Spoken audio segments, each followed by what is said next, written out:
కోతిని కోతి అని ఎందుకంటారంటే అది కోతి శాతాలు చేస్తుంది కాబట్టి అని అనిపించే ముచ్చటిది. ఓ బిల్డింగ్ ముంగట కార్ పార్క్ చేసి ఉంటే ఏ నుంచి దుంకిందో గానీ కారుకున్న సన్ రూఫ్ కి లటక్కున లోపట పడ్డది. ఎవర్రా కార్ ఈడ పార్క్ చేసిండి నాన్ సెన్స్ పిలో కట్టేసి కంగువ చూపియాలి వానికి అనుకుంటే దాని పాటికి అది లేచిపోతూనే ఉంది. అరే మరి పడి అద్దం పక్కన వాలిపోయింది పోయి సారీ బ్రో చూసుకోవాలని చెప్పి కామన్ సెన్స్ కూడా చూపించకుండా డంబర డంబర అనుకుంటా పోకిరి సినిమా క్లైమాక్స్ లో మహేష్ బాబు ఉరికినట్టు ఉరుకుతూనే ఉన్నది. ఊళ్ళ కోతులతోనే దర్వాజాల దగ్గరికి వేసుకొని ఎప్పుడొచ్చి ఏమెత్తుకపోతే అని బుగులు పడుతుంటే పట్టణాల్లో కూడా ఇట్లా పరిశాన్ చేయబట్టినాయి. అయినా కోతి శాతలు చేస్తుంది కాబట్టే కదా దాని కోత అన్నది. కోతి బుద్ధులు ఎడిగిపోతాయి అని అనుకుంటే కామెంట్లు చేయబట్టిరిగా ఇంటర్నెట్ లో ఇరుగమరుగా వైరల్ అవుతున్న ఈ వీడియోని చూసిన వాళ్ళు.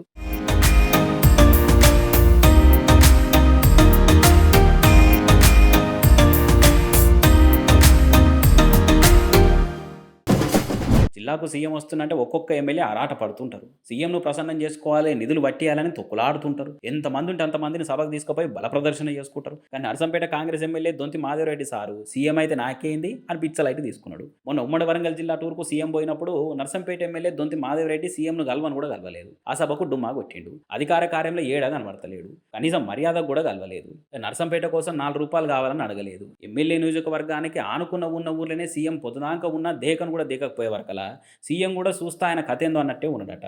అయితే ఈళ్ళల్లి ఇప్పటి నుంచే లేదు, ఈనటి సందో నడుస్తున్నది. రేవంత్ సార్ పీసీసీ అయినప్పటి సంది జగడం మొదలైంది. రేవంత్ సార్ ఓట్లకు ముందు పాదయాత్రకు పోయినప్పుడు మాధవరెడ్డి సార్ దేకను కూడా దేకలేదు. దాంతో నర్సంపేటను స్కిప్ చేసి పాదయాత్ర చేసుకుంటూ పోయిండు సీఎం సార్. ఇక రేవంత్ సార్ ఓట్ల ప్రచారం అప్పుడు కూడా నర్సంపేట పోనీలేదు. ఎంపీ ఎలక్షన్లప్పుడు కూడా సీఎంను ప్రచారానికి పోతే వచ్చి కలవలేదు మాధవరెడ్డి సార్. ఇట్లా ఇద్దరు నడుమ పొయ్యిల ఉప్పు పోసినట్టే ఉన్నది. సీఎం అయితేంది ఆయనకైనా కొమ్ములున్నాయా? కల్వకుంట నియోజకవర్గానికి నిధులు ఇవ్వడు కావచ్చు, అయితేందట అన్నట్టే ఉన్నది మాధవరెడ్డి వ్యవహారం. మరి ఎందుకట్లా సీఎంను గడిపోస కంటే ఘోరంగా తీసేస్తుండనంటే మాధవరెడ్డికి మంత్రి పదవి అయినందుకే సీఎం మీద కక్ష కట్టిందని వరంగల్ కాంగ్రెస్ లో చర్చ నడుస్తున్నది. ఎన్నటి సందో ఉన్న సీనియర్ నన్ను కాదని పార్టీల పదవులన్నీ నిన్న మొన్న వచ్చిన వాళ్ళకే ఇస్తుండనే రేవంత్ మీద కుత్కెలదాకా కోపం పెట్టుకున్నాను అనుకుంటారు. కానీ చూడరు కాంగ్రెస్ వాళ్ళ విధానాలు ఏందో వాళ్ళ వ్యవహారం ఏందో వాళ్ళకి అర్థం కాదు. సీఎంనే ఒక ఎమ్మెల్యేనే లైట్ తీసుకుంటుందంటే ఆ పార్టీల అంతర్గత ప్రజాస్వామ్యము సైడ్ ఎఫెక్ట్లు వచ్చేంత చాలా ఎక్కువైపోయిందని అనుకుంటారు రాజకీయాలు తెలిసిన వాళ్ళు.